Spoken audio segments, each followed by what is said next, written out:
Ibu bapa yang tukarkan duit raya anak-anak kepada simpanan emas tahun lepas, cuba tengok nilai emas hari ni sudah meningkat kepada berapa. Tahun lepas, mungkin tuan puan simpan harga emas sekitar RM450 ke RM500 segram.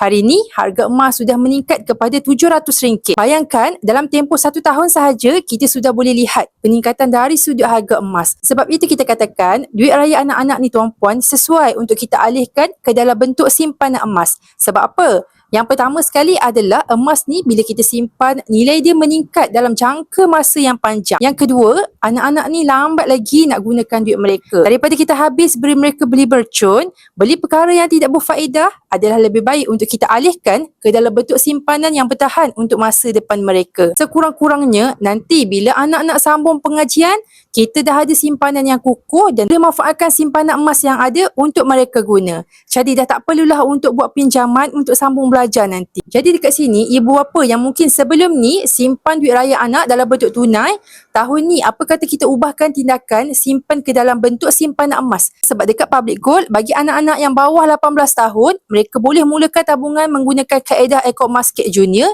yang mana konsepnya sama sahaja seperti akaun dewasa. Kita boleh simpan emas dengan serendah RM100, boleh keluarkan emas fizikal, dan satu lagi perkara ekstra tuan puan, andai kata tuan puan nak paksa buat simpanan untuk anak-anak, boleh simpan RM50 sebulan dengan cara set auto debit akaun Muscat. Jadi dekat sini, bagi ibu bapa yang nak mulakan tindakan sekarang, ambil peluang buka akaun Muscat Junior untuk anak-anak.